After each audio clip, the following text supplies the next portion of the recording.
Thank you very much, Pyra. I'm EpicSkillshot supporter, and with me on the analyst desk is Mr. Martin the Physio Lunge, and we'll also have some amazing help on the desk later today to lend an expert eye to our analysts. But first, joining us are some of the newest additions to the LCS stage, the coaches for both Fnatic and Unicorns of Love, Daylor and Sheepy. Welcome, gentlemen. Hello. Well, Daylor, I'd actually like to start with you. You are a new face on the coaching scene here in the LCS. What is your background? I'm a professional poker player and coach. So my background is for coaching poker players for like 6-7 years. Wow. You seem very confident now that you're coaching Fnatic. I actually saw in the feature that you said, well, I know exactly what to ask these players, and I kind of already know what their answer is going to be. Is that because you get to work with 4 brand new players in that team? You get to mold them the way you want?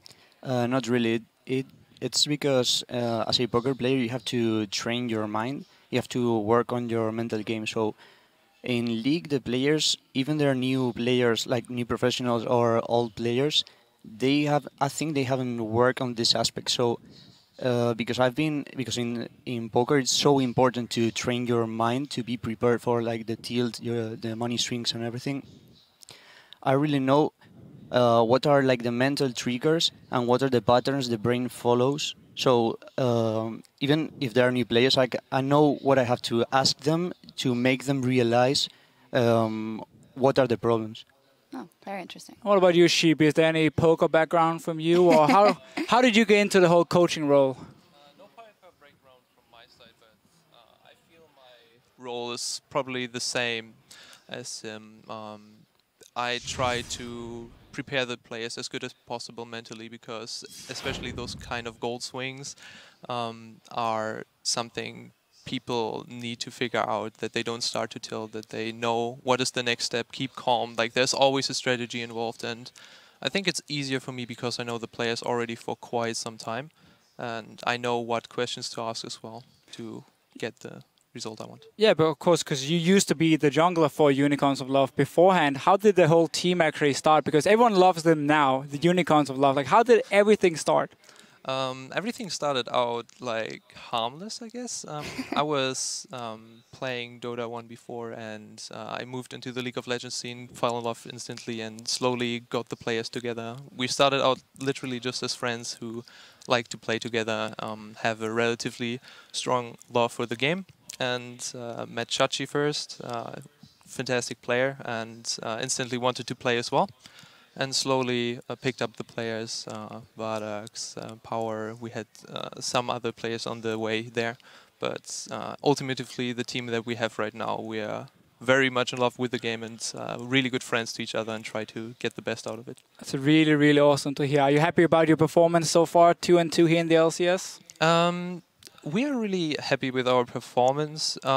We would like to have made less mistakes. We know where the mistakes are right after we finish the games, and we do a lot of after discussion about the teams, and in the aftermath everything seems so much more simple, but hopefully we won't do the same mistakes when we play against Fnatic. Yeah, you mentioned it. You guys are up versus Fnatic today, so I'd like both get your impressions. We have Kikis sending out a tweet saying, today we face Fnatic. Even though they didn't lose a game yet, I think we can break their streak. Daylor, what do you think is going to be the outcome of that match? I think they cannot break the streak.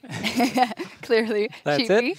I think we can. I am incredibly confident in my player's ability, and yeah, hopefully we will show it today. Well, it definitely shows. And now we're going to turn to you guys at home. Jump on Twitter and tell us, what European team do you think has shown the best strategy and execution this split, and why? The Fisher Bro. I think I have to go with SK Gaming. I think the way they're playing on the map is absolutely fantastic. They know exactly where to be, how to time objectives, how to control the minion waves, and it's just paying off despite them not buying any wards. They know exactly where to be, and that's very impressive. Daylor? I think the strongest is Fnatic. And in the case of SK, what you just said about the wards, I think this is a really exploitable thing. And Agree. So I understand our mistakes. So in the case that we fight them, I think it would be there's a strategy that we can beat them. Yeah, coming up next week, I believe, actually. Sheepy? I think both SK and Fnatic have their strengths, so I definitely see both of them as a contender for the best. And yeah, Fnatic, really strong team comps, really strong CC lock, and SK is just, I don't know, they play really strong vision control game. Yep. So both of them. Definitely both fantastic. We want to hear from you, so tweet your responses at LL Esports. Use that hashtag LCS, and we'll read your answers with our analysts later in the show. And now it's time to get into our first match of the day between H2K and the undefeated SK Gaming. Let's start off with the LCS newcomers H2K in the top lane, Odoamne in the jungle, Lulex, mid lane Ryu at AD, Yarnan, support Voidal, and coach Prowley. Now, you see him there, Lulex. He played absolutely fantastically last week. Both Jarvan and Elise very strong performances. Yeah, I really think Lulex has become the best player on H2K after Fabiven left and joined Fnatic, of course. He's just absolutely fantastic in the early game. He has 87% kill participation. That's the second highest of junglers in Europe, only basically being beaten by Svenskeren, which is not exactly a bad thing. He's part of every single play H2K makes, and as long as he can do whatever he wants, they can win the early game and win the games. Sheepy, what do you think of H2K and their performance so far, seeing how you've known them very well from the Challenger scene? We've played them a lot, and I think they are underperforming a little bit. I was expecting more, same as Power of Evil. I was talking with him a lot about Ryu and the matchup mid lane that he had, and I think there's more potential from that side of the game.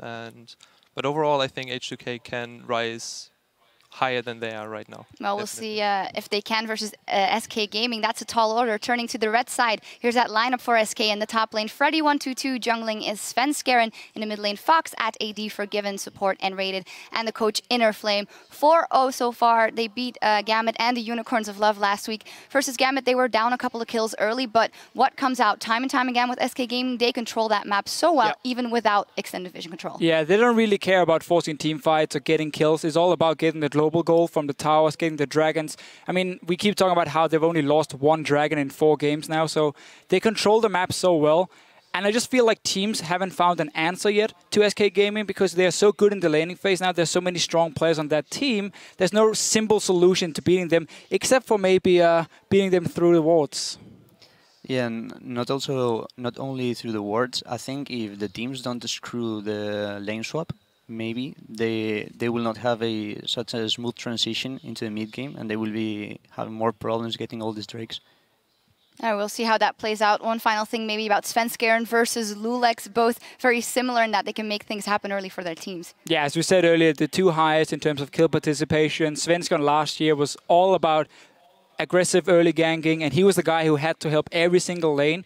He no longer needs to gank for them because they're good enough themselves, but it just helps when you have this great early jungler who can snowball the game completely. And his Rek'Sai was one of the best I've seen in a long, long time. Yeah, that was crazy. I don't think it's going to get through picks and bans, but you never know. They let him have it once before. Well, thank you for joining us, and good luck later on the Rift. Gentlemen, it'll be a great matchup to watch, and now it's time to get the day rolling. So let's hand it over to Pyrotechnics and quick.